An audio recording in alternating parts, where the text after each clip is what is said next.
नमस्कार दोस्तों, स्वागत है आप सब लोगों का unique study chamber YouTube channel पर। अपने विज्ञान की मॉडल पेपर की सीरीज चल रही है जिसमें आज अपन मॉडल पेपर 2 करने वाले हैं। इसमें आपके 10 शिक्षण विधियों के क्वेश्चन होंगे और 20 आपके साइंस सब्जेक्ट के क्वेश्चन होंगे। आपके कितने क्वेश्चन सही होते हैं आप कमेंट बॉक्स में टाइप करके जरूर बताइएगा। पहला क्वेश्चन आता है आपके लिए, एक प्रारूपी पादप कोशिका में केंद्रक की स्थिति होती है। एक प्रारूपी पादप कोशिका में केंद्रक की स्थिति होती है। कैसी होती है केंद्रक की स्थिति? ऑप्शन बी राइट हो जाएगा इसमें, परिधीय होती है। एक प्रारूपी पादप में केंद्रक की स्थिति परिधीय होती है। इसमें केंद्रक जो है स्पष्ट रूप में नहीं पाए जाते हैं, तो बी ऑप्शन इसमें राइट हो जाएगा, परिधीय। अगला क्वेश्चन आपके लिए आता है, निम्न में से किस कोशिका के अंग को कोशिका का शक्तिग्रह कहा जाता है? किस कोशिका अंग को कोशिका का शक्तिग्रह कहा जाता है? बिल्कुल इजी क्वेश्चन है। इसका आंसर क्या होगा? माइटोकॉन्ड्रिया।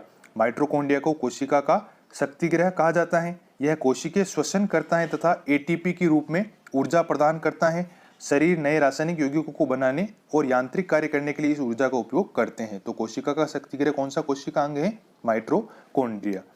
अगला क्वेश्चन आता है आपके लिए, समसूत्री विभाजन में सबसे लंबी प्रावस्था कौन सी है?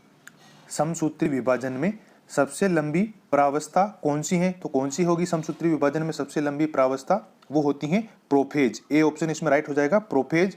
प्रोफेज या पूर्वावस्था समसूत्री विभाजन में सबसे लंबी तथा पहली स्टेज होती है, जो कि 50 मिनट तक होती है। ये प्रोफेज अवस्था याद रखिएगा। विश्रामावस्था में गुणसूत्र स्पष्ट नहीं होते हैं और प्रोफेज अवस्था में गुणसूत्र का संघनन प्रारंभ होता है, जिससे गुणसूत्रीय द्रव्य स्पष्ट होने लगते हैं। तो पहला ऑप्शन इसमें राइट हो जाएगा, प्रोफेज। अगला क्वेश्चन आपके लिए आता है, वायरस जनित रोग हैं।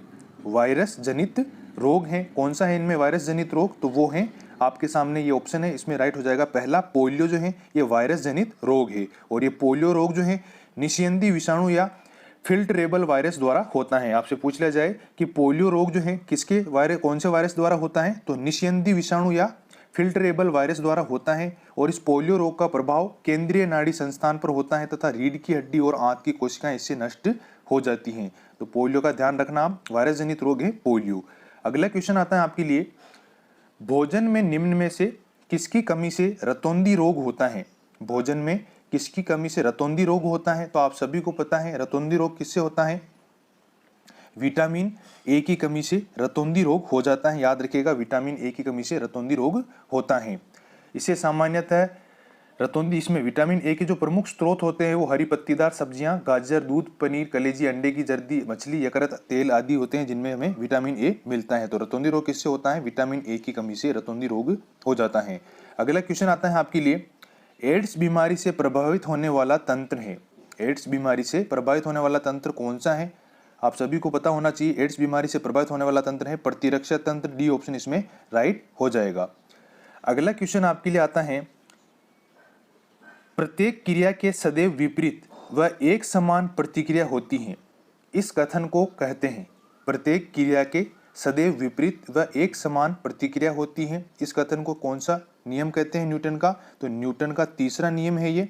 प्रत्येक क्रिया के सदैव विपरीत व एक समान प्रतिक्रिया होती है, इसे न्यूटन का तीसरा नियम कहते हैं। अगला क्वेश्चन आपके लिए आता है, कार्य करने की दर कहलाती है। कार्य करने की दर कहलाती है, क्या कहलाती है कार्य करने की दर? तो कार्य करने की दर जो है उसे शक्ति कहा जाता है। यदि किसी कर्ता द्वारा W कार्य जो है वो t समय में किया जाता है तो शक्ति क्या होगी? W/T होगी। और शक्ति का ऐसा ही मात्रक क्या है? वोट है। याद रखिएगा, शक्ति का ऐसा ही मात्रक क्या है? वोट है।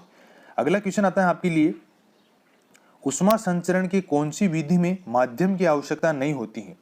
ऊष्मा संचरण की जो वह विधि जिसमें माध्यम की आवश्यकता नहीं होती है कौन सी होगी? बताएंगे। तो ऊष्मा संचरण की वह विधि जिसमें माध्यम की आवश्यकता नहीं होती है वो होती है विकिरण। ऊष्मा का संचरण निर्वात में भी होता है, आप सभी को पता है ऊष्मा का संचरण निर्वात में भी होता है। और विकिरण में जो ऊष्मा होती है वो किसमें चलती है? तरंगों के रूप में चलती है, जिन्हें क्या कहा जाता है? विद्युत तरंगे कहा जाता है। तो याद रखिएगा, ऊष्मा संचरण की विकिरण विधि में माध्यम की आवश्यकता नहीं होती है। अगला क्वेश्चन आपके लिए आता है, दाब वृद्धि के साथ पानी का क्वथनांक कैसा होता है? बढ़ता है, घटता है? दाब वृद्धि के साथ पानी का क्वथनांक जो है ये बढ़ता है। ए ऑप्शन इसमें राइट होगा, दाब वृद्धि के साथ पानी का क्वथनांक बढ़ता है। जैसे क्योंकि साधारणतः रूप से वायुमंडलीय दाब जो होता है वहां पर पानी का क्वथनांक कितना होता है, 100 डिग्री सेल्सियस होता है वायुमंडलीय दाब पर पानी का क्वथनांक। लेकिन यदि दाब को 2 गुना कर दें तो पानी का क्वथनांक कितने डिग्री सेल्सियस बढ़ जाएगा, 125 डिग्री सेल्सियस बढ़ जाएगा। इसलिए दाब वृद्धि से पानी का क्वथनांक क्या होगा, बढ़ेगा। ए ऑप्शन इसमें राइट हो जाएगा। अगला क्वेश्चन आपके लिए आता है, ऊर्ध्वपातन का गुण पाया जाता है। ऊर्ध्वपातन का गुण किसमें पाया जाता है, तो ऊर्ध्वपातन का जो गुण है ये पाया जाएगा अमोनियम क्लोराइड में। सी ऑप्शन इसमें राइट हो जाएगा, अमोनियम क्लोराइड। क्योंकि जब किसी ठोस पदार्थ को अपन गर्म करते हैं तो बिना द्रव अवस्था में आई ही वो सीधे ही गैसीय अवस्था प्राप्त कर लेता है और ऊर्ध्वपातन कहलाता है। तो इसमें अमोनियम क्लोराइड वह पदार्थ है जिसका गुण क्या है, ऊर्ध्वपातन है। तो इसमें कौन सा ऑप्शन राइट हो जाएगा, सी ऑप्शन इसमें राइट हो जाएगा। अगला क्वेश्चन आपके लिए आता है, 1 किलोग्राम पानी का 1 डिग्री सेल्सियस ताप बढ़ाने के लिए आवश्यक ऊष्मा कितनी होती है। 1 किलोग्राम पानी का 1 डिग्री सेल्सियस ताप बढ़ाने के लिए आवश्यक ऊष्मा कितनी होती है, 1 कैलोरी, 10 कैलोरी, 100 कैलोरी या 1000 कैलोरी। तो इसमें कौन सा ऑप्शन राइट होगा, इसमें 1000 कैलोरी राइट हो जाएगा। जैसे कि 1 ग्राम जल का ताप 1 डिग्री सेल्सियस बढ़ाने के लिए आवश्यक ऊष्मा की मात्रा कितनी कैलोरी कहलाती है, 1 कैलोरी कहलाती है। अतः 1 किलोग्राम अर्थात 1000 ग्राम पानी के लिए आवश्यक ऊष्मा की मात्रा कितनी होगी, 1000 कैलोरी। अतः 1 कैलोरी इक्वल टू कितनी होती है, 1 कैलोरी बराबर 4.186 जूल। अतः 1 किलो कैलोरी कितनी हो जाएगी, 4.186 इंटू 10⁻³ जूल। तो कितना हो जाएगा, 1000 कैलोरी हो जाएगा। तो इसमें कौन सा ऑप्शन राइट हो जाएगा, डी ऑप्शन इसमें राइट हो जाएगा। अगला क्वेश्चन आता है आपके लिए, एक उत्तल गोलीय दर्पण से प्रतिबिंब बनता है। एक उत्तल गोलीय दर्पण से प्रतिबिंब कैसा बनता है, आपको पता होना चाहिए। एक उत्तल गोलीय दर्पण से प्रतिबिंब कैसा बनता है, आभासी और सीधा बनता है। उत्तल दर्पण से किसी वस्तु का प्रतिबिंब जो है सदैव दर्पण के पीछे बनता है, उसके ध्रुव और फोकस के बीच वस्तु से छोटा, सीधा और आभासी बनता है। अतः कौन सा ऑप्शन इसमें राइट होगा, ए ऑप्शन इसमें राइट हो जाएगा, आभासी और सीधा। अगला क्वेश्चन आपके लिए आता है,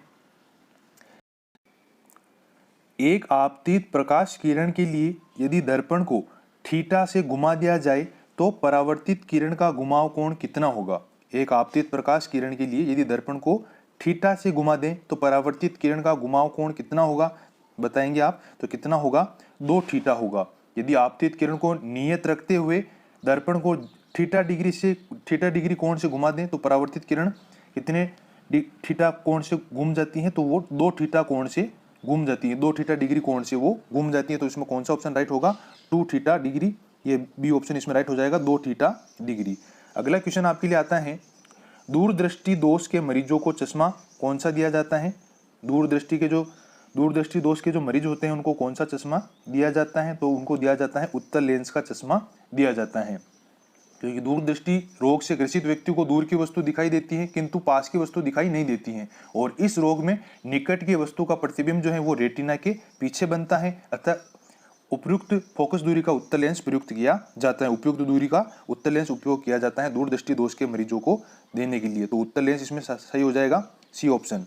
अगला क्वेश्चन आपके लिए आता है, अल्ट्रासाउंड की आवृत्ति कितनी होती है। अल्ट्रासाउंड जो होता है इसकी आवृत्ति कितनी होती है, तो आप सभी को पता होना चाहिए। जो अल्ट्रासाउंड की जो आवृत्ति होती है वो होती है 20,000 हर्ट्ज। डी ऑप्शन इसमें राइट हो जाएगा। 20,000 हर्ट्ज से ऊपर की तरंगों को क्या कहते हैं, पराश्रव्य तरंगे कहते हैं, और मनुष्य के कान जो है इसे सुन नहीं सकते। अतः पराश्रव्य तरंगे या अल्ट्रासाउंड की आवृत्ति 20,000 हर्ट्ज से अधिक होती है, इसलिए इसमें कौन सा ऑप्शन राइट होगा, डी ऑप्शन इसमें राइट हो जाएगा।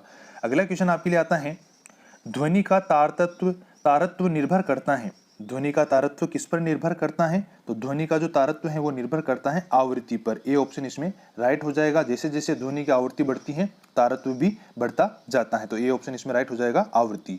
अगला क्वेश्चन आपके लिए आता है, दिए गए क्षेत्र से गुजरने वाली चुंबकीय बल रेखाओं की संख्या क्या कहलाती है। दिए गए क्षेत्र से गुजरने वाली चुंबकीय बल रेखाओं की संख्या क्या कहलाती है, वो कहलाती है चुंबकीय फ्लक्स कहलाती है। सी ऑप्शन इसमें राइट हो जाएगा, क्योंकि किसी चुंबकीय क्षेत्र में रखी हुई किसी सतह के लंबवत गुजरने वाली कुल चुंबकीय रेखाओं की संख्या को उस सतह का चुंबकीय फ्लक्स कहते हैं, और इसका इकाई क्या होती है, वेबर होती है। चुंबकीय फ्लक्स की इकाई क्या होती है, वेबर होती है, याद रखिएगा। सी ऑप्शन इसमें राइट हो जाएगा, चुंबकीय फ्लक्स।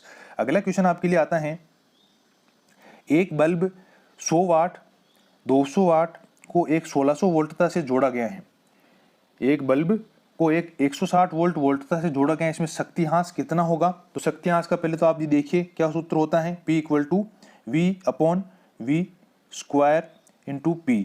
यहाँ पर अपने को ज्ञात करना है शक्तिहांस, तो यहाँ पर अपने को P ज्ञात करना है, तो क्या हो जाएगा P equal to 160/200 square multiply by 100। तो यह क्या हो जाएगा यहाँ पर 160 अप इंटू 160, 200 इंटू 200 गुना 100। तो यहाँ पर क्या आ जाएगा, P क्या आ जाएगा अपने पास, शक्तिहांस कितना हो जाएगा अपने पास 64 वोल्ट। ए ऑप्शन इसमें राइट हो जाएगा। अगला क्वेश्चन आपके लिए आता है, 1 किलोवाट घंटा किसका मात्रक है? 1 किलोवाट घंटा जो है ये किसका मात्रक है बताएंगे? तो 1 किलोवाट घंटा जो है ये मात्रक है शक्ति का। किसका मात्रक है? शक्ति का। बी ऑप्शन इसमें राइट हो जाएगा, शक्ति का। अगला क्वेश्चन आपके लिए आता है शिक्षण वीडियो से, ये आपके 20 क्वेश्चन साइंस से हो चुके हैं। अगला क्वेश्चन आपके लिए आता है शिक्षण वीडियो के बाकी 10 क्वेश्चन बचे हैं, जो निम्न में से बाल केंद्रित विधि कौन सी नहीं है? निम्न में से बाल केंद्रित विधि कौन सी नहीं है? व्याख्यान विधि, प्रोजेक्ट विधि, प्रयोग विधि या प्रयोगशाला विधि। तो इसमें कौन सा ऑप्शन राइट होगा? व्याख्यान विधि जो है ये बाल केंद्रित विधि नहीं है। अगला क्वेश्चन आपके लिए आता है, निम्न में से कौन सा प्रोजेक्ट पद्धति का दोष नहीं है? क्वेश्चन आप पूरा पढ़िएगा, कौन सा प्रोजेक्ट पद्धति का दोष नहीं है? तो नहीं है कौन सा है? क्योंकि प्रोजेक्ट पद्धति जो होती है इसमें अपूर्ण शिक्षण होता है, विशृंखल होता है शिक्षण, बिल्कुल सही है। व्यय साध्य पद्धति है, ये पैसा बहुत लगता है। संदर्भ पुस्तक की उपलब्धता होती है, वास्तविक जीवन से संबंधित, ये इसका दोष नहीं है। प्रोजेक्ट जो है वो वास्तविक जीवन से संबंधित होता है, ये इसका दोष नहीं बल्कि क्या है, ये इसका गुण है। तो डी ऑप्शन इसमें राइट हो जाएगा। अगला क्वेश्चन आपके लिए आता है, प्रायोजना विधि में कुल कितने मुख्य सोपान प्रयुक्त होते हैं? प्रोजेक्ट पद्धति जो होती है इसमें कुल कितने सोपान प्रयुक्त होते हैं? तो याद रखिएगा 4 सोपान प्रयुक्त होते हैं। प्रायोजना का चयन, रूपरेखा तैयार करना, कार्यक्रम का क्रियान्वयन एग्जीक्यूशन और अंतिम क्या होता है, मूल्यांकन। तो प्रायोजना विधि में कुल 4 सोपान होते हैं। अगला क्वेश्चन आता है आपके लिए, निम्न में से कौन सा गुणात्मक परीक्षण नहीं है? गुणात्मक परीक्षण नहीं है, याद रखिएगा गुणात्मक परीक्षण निरीक्षण है, जांच सूची है, रेटिंग स्केल है, जबकि वस्तुनिष्ठ प्रश्न गुणात्मक परीक्षण के अंतर्गत नहीं आता है। अगला क्वेश्चन आपके लिए आता है, निम्न में से कौन सी श्रव्य दृश्य सामग्री है? निम्न में से कौन सी श्रव्य दृश्य सामग्री है? बुलेटिन बोर्ड ये श्रव्य सामग्री है, फ्लैनन बोर्ड जो है ये दृश्य सामग्री है, जबकि चित्र विस्तारक यंत्र क्या है, ये भी दृश्य सामग्री है। और वृत्त चित्र जो है, ये वृत्त चित्र क्या है, श्रव्य और दृश्य सामग्री है। तो ए ऑप्शन इसमें राइट हो जाएगा, वृत्त चित्र। अगला क्वेश्चन आपके लिए आता है, विज्ञान नैसर्गिक वातावरण और हमारे अपने शरीर में घटित वृत्तांत का अनुसंधान और व्याख्या है। उपरोक्त विज्ञान की परिभाषा किसने दी है? विज्ञान नैसर्गिक वातावरण और हमारे अपने शरीर में घटित वृत्तांत का अनुसंधान और व्याख्या है, ये परिभाषा देने वाले कौन है? तो इन्होंने परिभाषा दी है केकोब्सन ने। सी ऑप्शन इसमें राइट हो जाएगा, जे केकोब्सन। अगला क्वेश्चन आपके लिए आता है, विज्ञान शिक्षण में सुधार के लिए इंडियन पार्लियामेंट्री और साइंटिफिक कमेटी की स्थापना किसके द्वारा की गई थी? विज्ञान शिक्षण में सुधार के लिए इंडियन पार्लियामेंट्री एवं साइंटिफिक कमेटी की स्थापना किसके द्वारा की गई थी? तो वो की गई थी जवाहरलाल नेहरू के द्वारा। ए ऑप्शन इसमें राइट हो जाएगा। अगला क्वेश्चन आपके लिए आता है, वर्तमान तकनीकी युग में निम्न में से कौन सी विधि विज्ञान शिक्षण के लिए उपयोग की जाती है? वर्तमान का जो तकनीकी युग है इसमें कौन सी विधि विज्ञान शिक्षण के लिए उपयोग की जाती है? तो वो होगी कंप्यूटर सहायतित शिक्षण। सी ऑप्शन इसमें राइट हो जाएगा, कंप्यूटर एडेड लर्निंग विज्ञान शिक्षण के लिए उन्नत विधि है। अगला क्वेश्चन आपके लिए आता है, निम्न में से कौन सा पद गत्यात्मक उद्देश्य के अंतर्गत आता है? निम्न में से कौन सा पद गत्यात्मक उद्देश्य के अंतर्गत आता है? व्यवस्थापन, प्रत्यक्षीकरण, अनुकूलन और विश्लेषण। तो कौन सा आएगा? प्रत्यक्षीकरण जो है ये गत्यात्मक उद्देश्य के अंतर्गत आता है। लास्ट क्वेश्चन है आपका, उपचारात्मक शिक्षा की जरूरत होती है किसके लिए?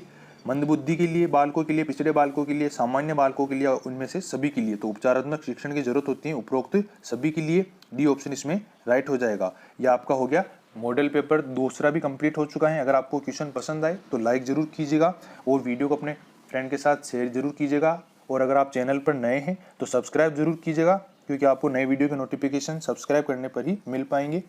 तो पढ़ते रहिए आपके अपने चैनल